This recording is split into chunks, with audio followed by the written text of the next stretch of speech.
तो सवालों के सिलसिलों को आगे बढ़ाते हैं। शलमणि जी, वक्त कम है, इसलिए छोटा सा जवाब आपका जानना चाहेंगे कि आप लोगों की तरफ से, आपकी सरकार की तरफ से सभी जिलों में वेंटिलेटर्स मुहैया करा दिए गए, कोविड अस्पताल बन गए, L1, L2, L3 ग्रेड के, पीपीई किट मिल गई, सैनिटाइजर की बात कर रहे हैं, श्रमिकों को रोजगार देने की बात कर रहे हैं, जो छात्र छात्राएं उनको ऑनलाइन प्लेटफॉर्म देने की बात कर रहे हैं। जब इतना कुछ आप लोग कर रहे हैं तो विपक्ष को भरोसे में क्यों नहीं ले पा रहे हैं?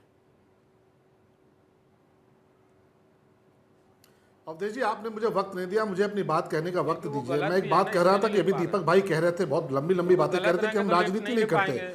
उत्तर प्रदेश ने, देश की जनता ने भी देखा कि इनके जो अध्यक्ष हैं कांग्रेस पार्टी के, लल्लू जी ने खुद को राजस्थान पुलिस से गिरफ्तार कराया। बाकायदे वीडियो इसका है कि राजस्थान पुलिस ने उनको गिरफ्तार करने का ड्रामा किया। वो उस वीडियो भेज भेज के कांग्रेस के कार्यकर्ताओं को इकट्ठा किया गया।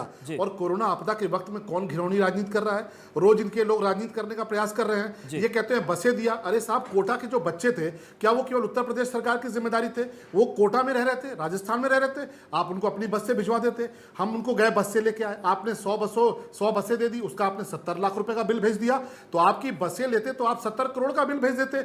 और सोनू सूद जैसा व्यक्ति, जिनको लोगों ने फिल्मों के कैरेक्टर में खलनायक के तौर पर देखा है, आज वो बसें दे रहे हैं। पूरे देश में उनकी बसें जा रही हैं। क्या उनकी बसों किसी ने रोका? लेकिन आप जब कोटा के बच्चों के बसों का पैसा वसूल सकते हैं तो आप मजदूरों के पैसे कैसे करते? फिर कहां से सरकार देती? और आप राजस्थान राज्य परिवहन की बसें लगा रहे हैं। आप राजस्थान राज्य परिवहन की बसें क्या प्रियंका वाड्रा के इशारे पर चलेंगी? तो ये राजनीति कोरोना के वक्त में कौन कर रहा है, ये देख रहे हैं। और हम तो एक बात कहेंगे कि अवधेश जी, 26 लाख के लोग, 26 लाख हमारे प्रवासी भाई उत्तर प्रदेश में आए हैं। हम ये गर्व से कह सकते हैं कि उत्तर प्रदेश से एक भी व्यक्ति ना तो झारखंड गया, ना तो बिहार गया, ना तो बंगाल गया, क्योंकि योगी आदित्यनाथ जी की सरकार ने उनको रोटी दिया, उनको भरण पोषण भत्ता दिया, उनको राशन दिया। और हमने उनसे कहा गर्व करने की स्थिति आ गई है या बहुत कुछ करना बाकी है गर्व के अलावा? हमारे यहाँ कौन आया?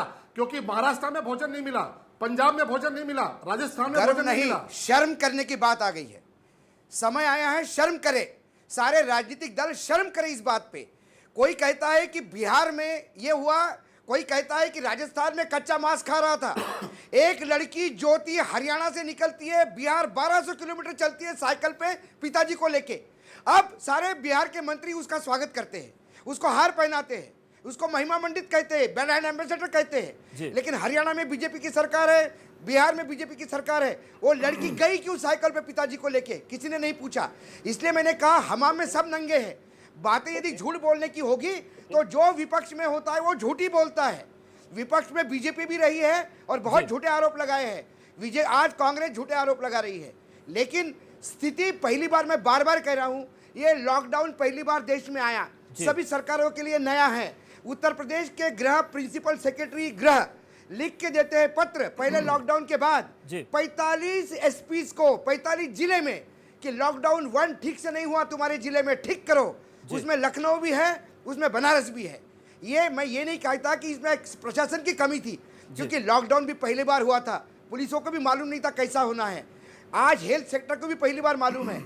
चीफ सेक्रेटरी ने, जो कैबिनेट सेक्रेटरी ने मीटिंग ली, सर्वे किया कि हेल्थ पूरा सेक्टर कैसा है इंडिया में, तो सारे हेल्थ सेक्रेटरी की मीटिंग ली।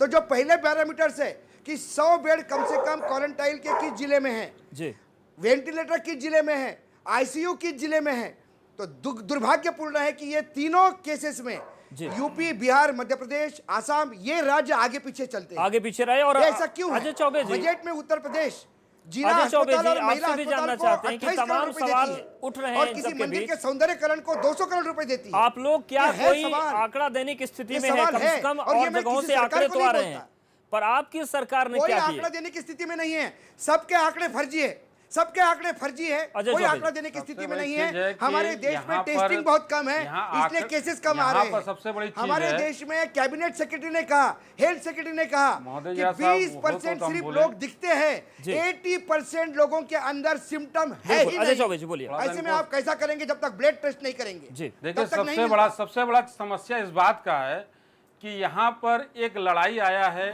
उस लड़ाई को सभी लोगों को जीतना है। भारत में सबसे अधिक परेशान कौन है? हमारे मजदूर भाई, जो इस स्थिति में है कि जैसे जैसे लोग बताएं कि इस तरह से ऐसे था, ये ऐसे था, वो ऐसे था।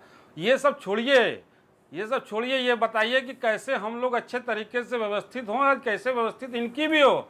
और इनका व्यवस्था कैसे हो, ये कैसे घर पर भी जाए तो कैसे सुचारू। अब उत्तर प्रदेश की बात आप करते हैं, आप चल जाइए, ज़्यादा नहीं इनके जौनपुर गोरखपुर के साइड की तरफ चल जाइए, देख वहाँ पर गांव में किस तरह से चटाई में बैठा करके जाए, वहाँ पर व्यवस्था नहीं है, न पंखा है न कुछ है। कोई वो आवाज़ उठाया, कोई नहीं उठाया है। अभी तक जो 50,000 भारतीय जो वहाँ पर फंसे, जो इनके सूचना पर दिया गया कि हम लोग यहाँ पर हैं, तो क्या उनकी व्यवस्था या क्या फोन से के माध्यम से बात किए या किस पूछे? अच्छा, मतलब अजय चौबे जी, आपकी सरकार का आंकड़ा पूछा जाएगा तो आप दूसरों से पूछ लेंगे कि तुम अपना बताओ, हम नहीं बताएंगे, हमारा बड़ा कॉन्फिडेंशियल है, बताना नहीं या है नहीं बताने को कुछ? दूसरे की पूछने की बात नहीं, यहाँ पर आरोप लगा कि भाई चिल्ला क्यों रहे। भाई चिल्लाता आदमी वही जिसको दर्द होता है, जिसको तकलीफ होता है। हम जब काम कर रहे हैं, जब देखिए वक्त कम है, या तो आप कुछ आंकड़े बता दीजिए, कह दीजिए बताने को कुछ नहीं है, बता रहे हैं। इस तरह से अब करने से कोई मतलब नहीं है। अब आरोप लगा रहे हैं कि वो इससे क्यों बोला, ये ऐसे क्यों बोला, ये क्यों होना चाहिए, ये क्या मतलब है? ठीक है, मतलब तो इन चीजों का नहीं है, लेकिन ये लोग विडंबना यही है कि उसी पर बात सब कर रहे हैं, एक दूसरे को आईना दिखाने की कोशिश की जा रही है। और जैसा कि अशोक वानखेड़े सर ने कहा कि इस वक्त सभी को मिलकर काम करने की जरूरत है, गर्व की स्थिति तो कम से कम नहीं है, लेकिन उम्मीद की जाती है कि आगे सामंजस्य बनेगा। सियासत कम से कम इस बात की जिम्मेदारी को एहसास करेगी कि राजनीति के लिए बहुत वक्त है, अभी जन नीति और जनहित पर काम कर लिया जाए। आप सभी मेहमानों का बहुत शुक्रिया हमारे साथ जुड़ने के लिए, बातचीत करने के लिए। तो राजनीति में आज के लिए फिलहाल इतना ही, और आज का हमारा सवाल यही था कि पॉलिटिक्स तो बहुत हो रही है, एक दूसरे को नीचा दिखाने की कोशिश हो रही है, लेकिन मजदूर इस राजनीति में ऊपर जा पा रहा है या नहीं जा पा रहा है, इसका स्पष्ट